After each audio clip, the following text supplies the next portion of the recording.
NMT monitoring after sugammadex, dead or alive. The dodo.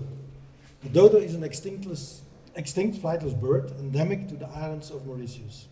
It looks like a large, non-flying pigeon without natural enemies. So when you walked up to it, when settlers came there and walked up to it, the bird was just standing like, of course, the settlers shot it, ate it, and the rats on the ships also ate the eggs of the animal. So no surprise, after the first sighting in 1598, just 60 years later, the animal became extinct.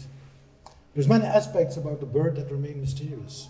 We have no precise pictorial records of the live dodos. And the paintings of them date from after 1662. And a lot of new painters just made the same errors or just copied from whatever was there, was available before them. There are very few skeletal remains. Part 2, the expression dead as a dodo. Unambiguously and unequivocally dead. NMT monitoring after sugammadex, dead or alive. For me, that's a no-brainer. Just routinely administer sugammadex after rocuronium administration. NMT monitoring after sugammadex, dead as a dodo. Guy, any thoughts? My name is Guy Cammu. I'm working with Jan at Aalst Anesthesia Department.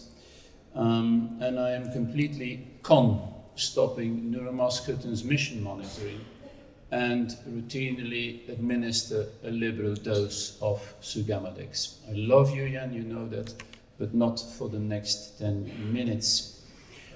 These are my conflicts of interest with MSD and a few other companies, mainly non-paid. It's a bit strange, Jan, when I look at your publicly accessible curriculum vitae on the internet, that you were or are a member of all kinds of monitoring equipment and safety organizations worldwide.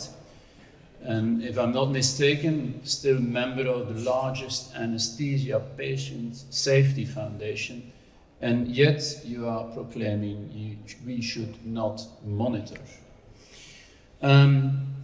All these organizations, Jan, you're a member of, they publish over the recent years, the UK, European Society, ASA, individual countries up to Australia, that we have to use a quantitative neuromuscular transmission monitoring in order to find out that at the end of surgery we have a train of 4 ratio of 0.9 or higher before extubating our patients.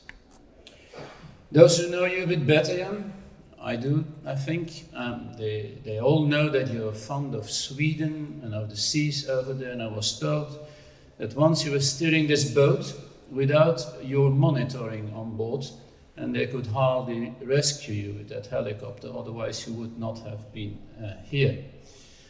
But let's go to science and to scientific arguments.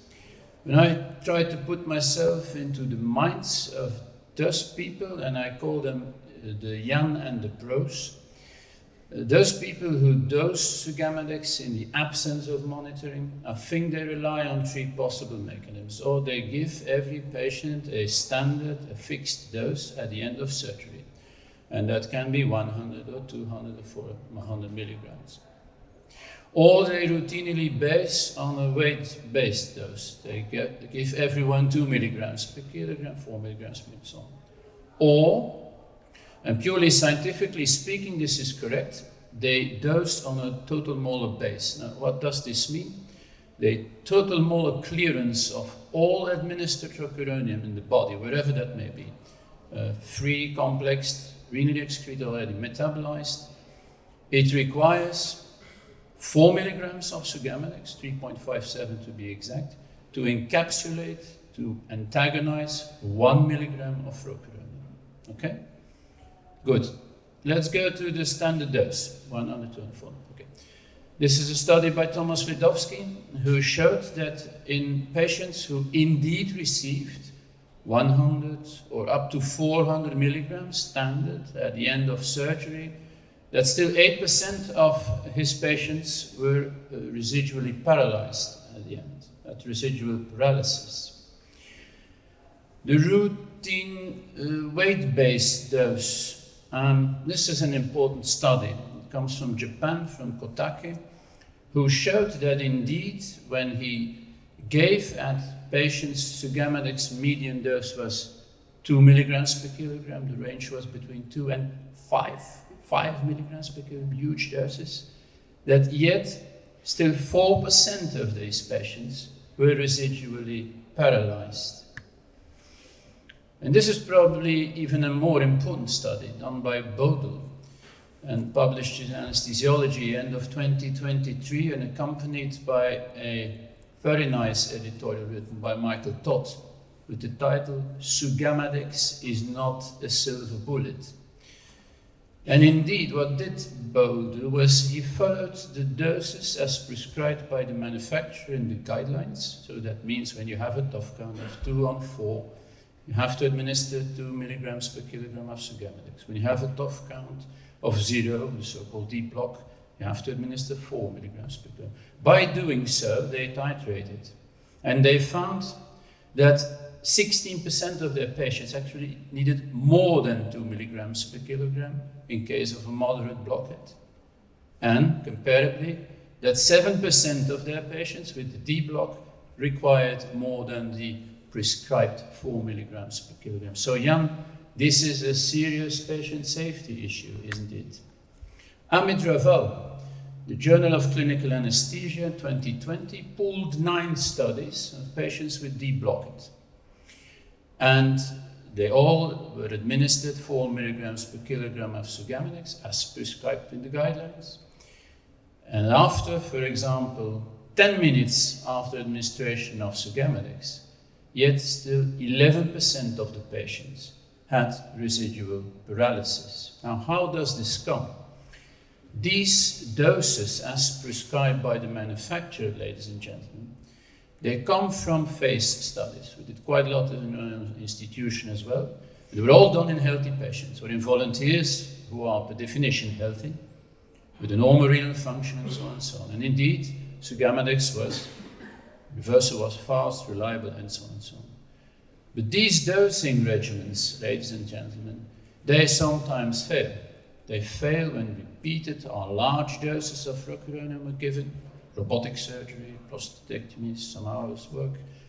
Patients with impaired renal function, morbidly obese patients, elderly patients, patients with an altered neuromuscular blocking agent, and also gammatic pharmacokinetics. Okay, the molar-based dose. As I told you, purely pharmacologically speaking, this is correct. Alone, you do not know in which reversal time frame that sugammadex reversal is reached. Because the phase studies, they were all based on that critical 2-3 minute reversal time interval. There were no studies done on molar-based doses. So your patient will be reversed, but you do not know in which time frame. You only know that when you monitor. First. Second, if you are a bit pharmacoeconomically engaged, such dosing will almost exceed significantly the amount of sugammadex you require. This was done in this Japanese study where they could reduce for about half the reversal dose of sugammadex when they monitored versus when they did not monitor. If you're not pharmacoeconomically engaged, forget this, okay? Now what's the problem, Jan?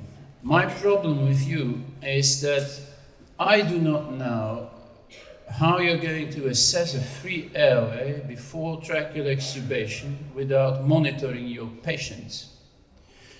And I added that red rectangle over there, and I called that the Jan and the Bros quadrangle. What I do fear, Jan, is a lot of your patients will end up with a train of 4 in that red zone, 0.5, 0.6, 0.7, below 0.9. In other words, with a train of 4 where they still cannot swallow, where they have no free airway. And if you do not monitor, how are you going to assess that airway when the tube is still in place, lack of cooperation, Clinical tests are unreliable. Jan, we published it in 2006 in ANA in our own institution. The reservoir bag oscillations of your ventilator represent the diaphragmatic, not the upper airway muscle function.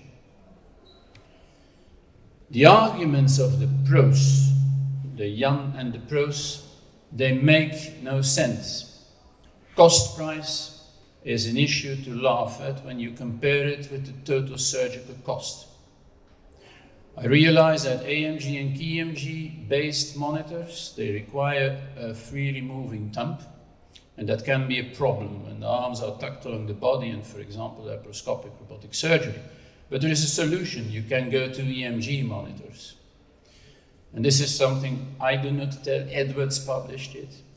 The savings achieved from avoiding only 5 cases of pulmonary complications after residual paralysis, they finance the entire cost of monitors and electrodes, Jan, for an entire year.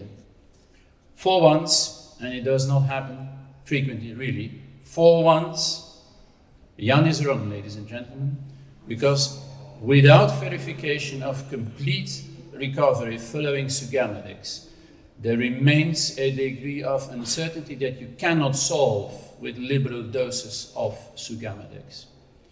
Let us not fall back into the normalization of deviance, where we knowingly or unknowingly do the wrong thing, being, probably you cannot read it, the failure to properly monitor the effects of neuromuscular blocking drugs in every patient who received NMBAs. We all go back to where we belong. I think I was born in '69 when this was published by Watt, and Watt can be the 70s as well. Now, the margin of safety is narrow because neuromuscular blockade occurs over a narrow range of receptor occupancy, and this is the final explanation for all this, Jan. I won 0-1. Thank you, Jan, and enjoy the further program.